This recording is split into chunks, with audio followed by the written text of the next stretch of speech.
Ah, that's a skunk. And that is a big skunk. Okay, so you opened escrow on your new home. Congratulations, that's great. Your next step is to get your home inspected. Now, do you know if your home has a raised foundation, which means it has a crawl space, which means you can go under it? If it does have a crawl space, then you need to watch the rest of this video. So now you're wondering what's so important about the crawl space. Well, there's a lot of things in the crawl space. There's plumbing, there's electrical, there's foundation, there's wood framing supports. You could have a rodent issue under your house. There's a lot of things going on in the crawl space that need to be looked at carefully. What's the condition of your plumbing? Is it split? Is it leaking? Is your electrical loose and a safety hazard or a fire hazard? There's many, many things to look at. So let's get right into it. So right now I'm just cruising through a crawl space right now, just looking for issues. Whoa, a dead raccoon under a crawl space. And now I'm looking at a whole bunch of rodent droppings. That's what happens when you don't seal up the crawl space vent screens around your house. And this happens a lot. I see this almost every other day. You got to seal up all your accesses all the way around the house, or you'll get rodents. You can get mice, rats, skunks, all kinds of stuff. Okay, so right here we're looking at return ducting for the HVAC system has been torn apart, probably by rodents underneath this house. You turn on the heating and cooling, it's pulling in all that dust and dirt inside your HVAC system when you're running it, and you're breathing that. So this is really unsanitary, and it should be fixed right away. And now this one here, this is new ducting. It's the bright silver ducting, and you can see it's been torn apart, and that means one thing. There's rodents under the house tearing this stuff apart. Once they get inside your ducting, what they're going to do is they're going to pee and poop all over the place, and they're going to contaminate your duct, which means every time you turn it on, you're breathing in that nastiness. It's just nasty. I'm poking at the ducting right now because I want to see if any rats come running out. But no luck. We didn't see any rats. Now, speaking of rats, this is a dead rat, or he's playing possum, one or the other. But I sat here for a few seconds waiting for this thing to move, and he's not moving. So if you look closely, you'll see all the ants crawling all over it. So that's pretty nasty. And that'll start to turn into a bad odor under the house, which you can then probably smell inside the house as well. Now right here we got a drain leak. And this is most likely caused because of a shower pan is leaking inside. And now we just cut back to another shot, and this is a completely rotted out brass pipe. It's like you're selling a house and you don't know this is going on underneath your house. This blows my mind that no one knows that they have an actual shower under their house. Where's the soap? You can take a bath under there right now. This is crazy. But these are people selling their homes that you're buying, and they don't even know that there's a major leak under their house because they're not paying attention to anything.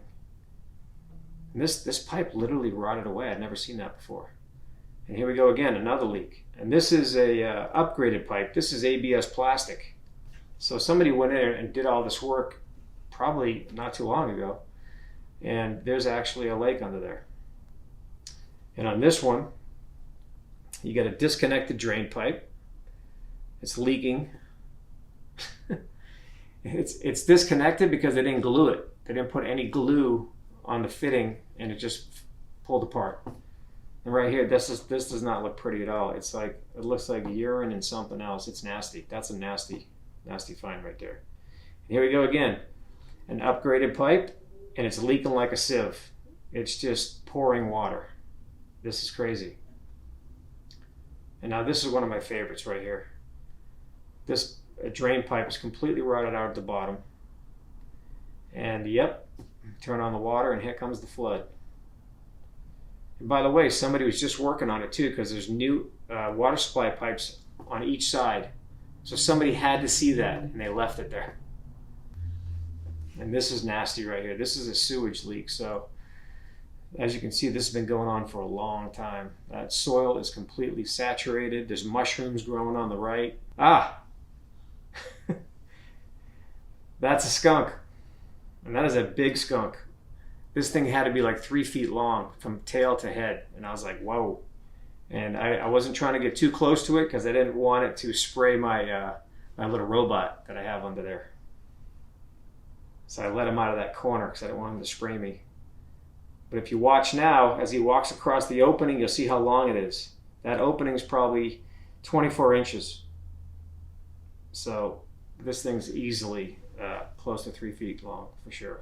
But there wasn't just one skunk. There was many skunks under this house.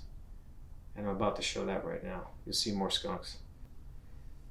But there's one way down the end there. Now I turn around and there's another one.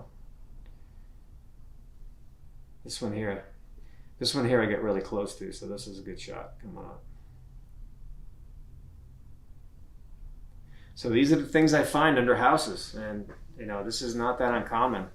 When you leave your crawl space vents wide open, you'll see all kinds of stuff under your house. I've seen deceased pets all the time, like cats, small dogs that get trapped under a house, raccoons. Look at this little skunk. Look at this guy. He's just like, okay, I need to get out of here. I got a robot chasing me. And this is a new construction. You can tell by the lumber on the floor. And this pipe is not even connected. It looks like they forgot one of the connectors to connect the two pipes together. The sweep. Just pouring water into there. And this is a brand new house. That's really poor work right there. Really poor work. And now this is a more sewage leak right here from cast iron pipe. This is a really good story. Before I went under this house, the homeowner was there, and this homeowner already owned the house, so he wasn't just buying it. He said, hey, I just had a plumber out here. And he said I had a bunch of pipe that was split open and I had to replace it. So I think you get charged like almost 10 grand or something to do all this pipe. And I go under the house, I find this sewage leak, like a pond of sewage. And I'm just like, wow, this guy just got ripped off. He has no idea that they didn't replace all his pipe. There was a 20-foot section of pipe that was split open that they never touched. And he already paid him and they already left. So I said, you need to call these guys right away because they just screwed you big time. That really happened. That was a true story right there. I'm under another house. This is like a 1920s foundation. There's like water, there's wet soil everywhere. I'm like, at first it looked like it was bubbling up from underground. And I was like, what the hell? And then I look up and I see a pinhole leak in a copper pipe. And now I can put it all together. I'm like, okay, so that's been going on forever. Pinhole leaks don't make noise. So you don't know anything's leaking because it's not making any kind of a noise. It's just water spraying out. And it'll go on for weeks, months, years if you don't happen to see it. So that's why an inspection is necessary on every house. Okay, right here I'm looking at a pipe, copper pipe connection to a galvanized pipe. That's called a cross connection. That's when you take a galvanized pipe and a copper pipe and they touch each other. And those are two dissimilar metals, and that causes electrolysis. And that causes corrosion, rust, and then all that gets into your water system. So this white film on this foundation here, that's called efflorescence. That's an indication that water from outside is getting is working its way through the foundation and appearing on the inside wall. So the house probably doesn't have good drainage. Okay, so this foundation has had cracks in the past. I'm going to pull up real close here and show what the strapping looks like. So this has two straps, one across the top in a horizontal position, one across the bottom. And then in the middle, they put an epoxy. And the epoxy is not to strengthen the foundation, it's just to stop water from outside getting through the crack and then getting into the crawl space. Because we don't want water in your crawl space. So this house has several repairs. So that's an indicator that there's been prior issues here. So what's going on at this house? That's the question. Is there lack of drainage outside? Is it on expansive soil? Something made these cracks happen. Sometimes it's just natural settlement, but you don't typically get a bunch of cracks from that. And once again, you see a lot of that white film, so there's a lot of efflorescence getting under here. So all these cracks could be related to a moisture issue. No rain gutters on the house, no way to displace the water from the roof. And it's all just dropping down right along the sides of the house. And that's how you get these problems. Get bricks holding up the drain pipe. That's ridiculous. And that's me. Don't laugh at my hat. That's my favorite hat, by the way. Here's another foundation crack and a split drain pipe right next on the bottom here. But this foundation crack was really severe. This was a very expensive neighborhood, completely remodeled house. And as soon as I walked in the front door, I started going uphill. Literally, I was like, what is going on here? Right at the front entrance. You couldn't miss this at all. It was really a big dip in the floor. So in other words, the threshold of the door was lower than the rest of the floor. So I was walking uphill as I entered the house. And now you can see why. If you look at the big gap between this beam and the pocket of the concrete, there's an inch gap right there. Those should be touching. That wood should be sitting on that concrete right there. And this big split, that's right below where that front entrance was. So this was a big problem on a very expensive house. These here are rubber connectors. These rubber connectors are not acceptable when they're on a horizontal pipe. They should only be used on a vertical pipe.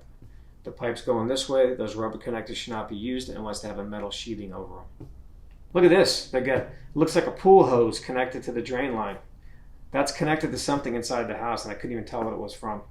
Another one, a flexible drain line coming through the floor all the way down to a drain pipe. Those are non-standard materials. Those are temporary repairs. Now look at this leak. That floor is saturated with water. So that means the shower pan's leaking inside the house. So the shower pan's going to have to be completely removed, reinstalled completely. That's going to be expensive. Oh, this house is a doozy right here. Look how wet this is. That whole floor is just wet. All that dirt is soaked because this bathroom is leaking like a sieve. Look at all the white staining. That's fungi. That's just eating away all the wood that you're standing on. So there's a major water leak in this shower. And if you look up there, you can see how all the damage is done already. That floorboard's completely rotted away. That's all going to be replaced. This is going to be expensive. It's a lot of wood damage. So you're looking at ripping out all the bathroom flooring, moving the tub, sinks, everything to replace all that. That's a lot of work, and that could be expensive. This is what I find under crawl spaces, you know. Every day there's something to talk about under a crawl space. I hope you enjoyed the video. Like and subscribe, and I would love to hear back from you in the comment section. If you have a crawl space horror story you want to share, I would love to hear it because I just showed you a whole bunch of mine. See you in the next video.